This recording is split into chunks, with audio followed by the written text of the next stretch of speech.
एक समय की बात है जब लोगों के घरों में बिजलियां नहीं रहती थी। ऐसे में एक गांव था मंदराचल। दो चोर रात का समय देखकर चोरी की फिराक में थे।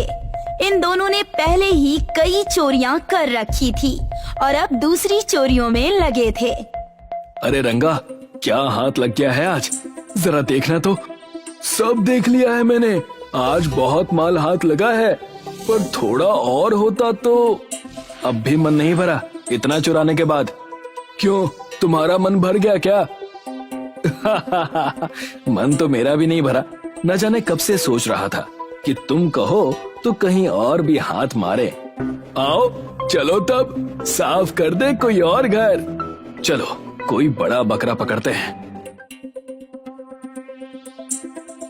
ये तो मुखिया का घर लगता है। हाँ, उन्हीं का घर है और इनसे मालदार इस पूरे गांव में और कोई नहीं है। सही कह रहे हो। चलो यहीं कहीं तिजोरी होनी चाहिए उनकी। तार तैयार करके रखो तिजोरी खोलने के लिए। हाँ, सब तैयार है। वो रही तिजोरी, वहाँ देखो। वो लोग तिजोरी के पास जाते हैं। रंगा उस तिजोरी को खोलने लगता है। अरे और कितना समय लगेगा, अभी तक नहीं खुला। अरे भैया तिजोरी है, जूते का फीता नहीं, जो खींचा तो खुल गया। सब्र करो।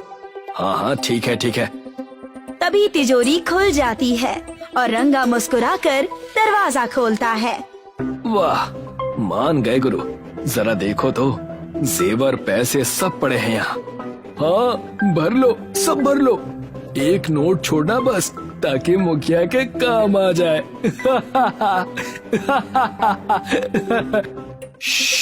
धीरे, अब चलो।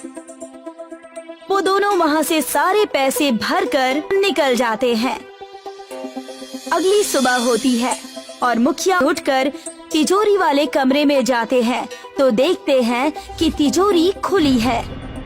अरे भाग्यवान, ये तिजोरी तुमने खोली थी क्या?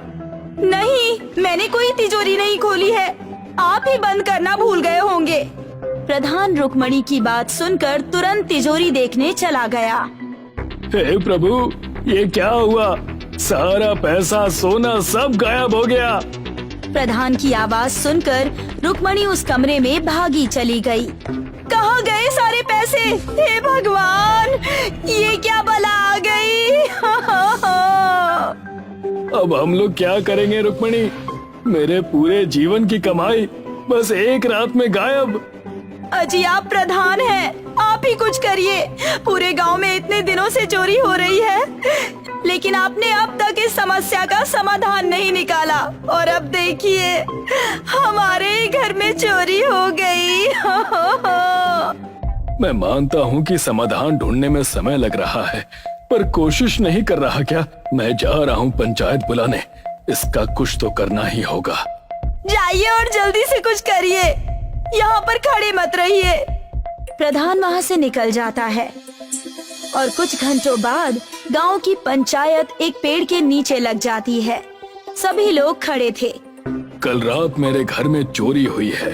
तिजोरी से सारे पैसे लेकर वो चोर भाग गए हैं। मेरे घर में भी चोरी हुई है। कोई पहली चोरी नहीं है। ऐसी कितनी चोरियां हुई, पर पंचायत तो नहीं बैठी। हाँ, बस इतना कह दिया कि रात तो आएगी ही, तो अंधेरे का क्या कर सकते हैं। ये कहकर लोगों को रफा दफा कर दिया। अब जब खुद पर बीती है तो यहाँ आए हैं पंचायत बिठाने। चलो भाई घर चलो। हाँ चलो, आखिर रात तो आएगी ही।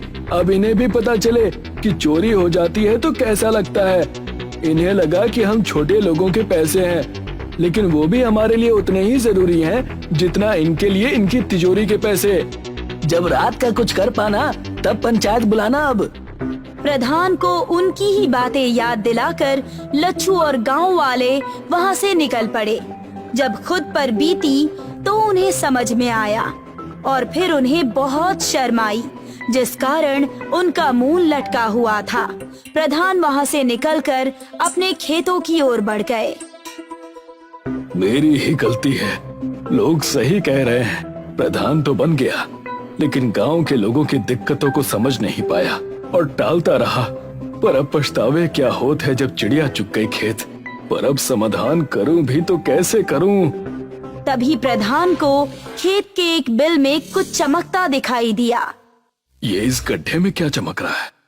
प्रधान गड्ढे की तरफ बढ़ते हैं और देखते हैं कि उसमें एक मणि चमक रही है और तभी एक नाग गड्ढे के पास आ जाता है। सांप, सांप, अरे बचाओ सांप! शांत हो जाओ बालक, ये सांप बोल रहा है। हाँ, बोलना पड़ रहा है बालक, क्योंकि बात ही कुछ ऐसी है। मैं 50 साल का होने वाला हूँ सांप महाराज, आप मुझे बालक क्यों कह रहे हैं? क्योंकि मैं तो हजारों वर्षों से जीवित हूँ, तो तुम तो बालक ही हुए ना। क्षमा कर दीजिए सांप महाराज, बस मुझे यहाँ से जाने दीजिए। मैं आपकी नागमणि चोरी करने नहीं आया था, ये तो एक गलत फहमी है। वरदान मांगो। वरदान?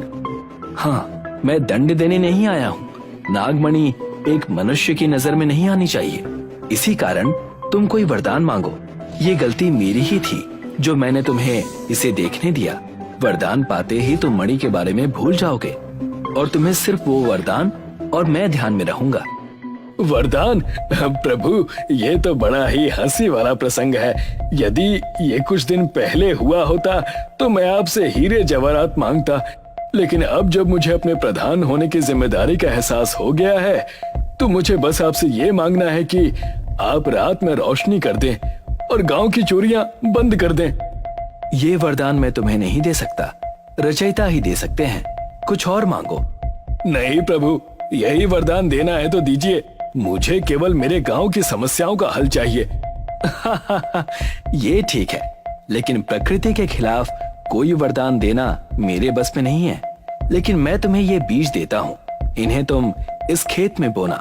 मात्र 1 महीने में तुम्हारे गांव की दिक्कतें समाप्त हो जाएंगी। धन्यवाद प्रभु।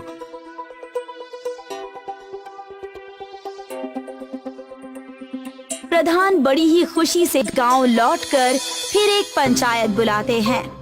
अरे क्या बात है, इतनी जल्दी रात में दिन करने का मार्ग ढूंढ लिया क्या प्रधान जी? अभी तो बस कुछ ही घंटे हुए हैं। अगर यही बात वापस करनी है तो अभी बता दीजिए ताकि हम चले जाएं। नहीं नहीं, रुको, मेरी बात तो सुनो।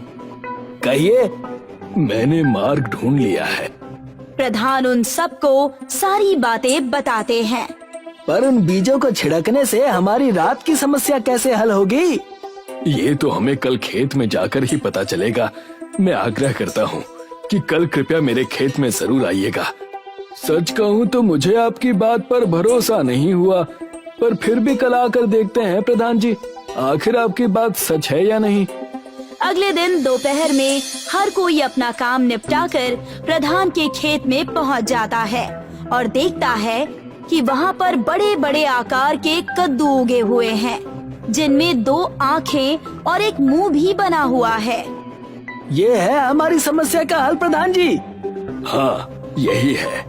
ध्यान से देखो, अभी उजाला है तो इसमें रोशनी थोड़ी कम है, पर टिमटिमा जरूर रही है। हाँ, बात तो सही है, पर इसका इस्तेमाल कैसे करेंगे? गांव का हर एक व्यक्ति इन्हें अपने घर ले जाए और गांव के मुख्य रास्तों पर इन्हें खंभों पर लगा दे, ताकि रात में कोई इन्हें चोरी ना कर पाए।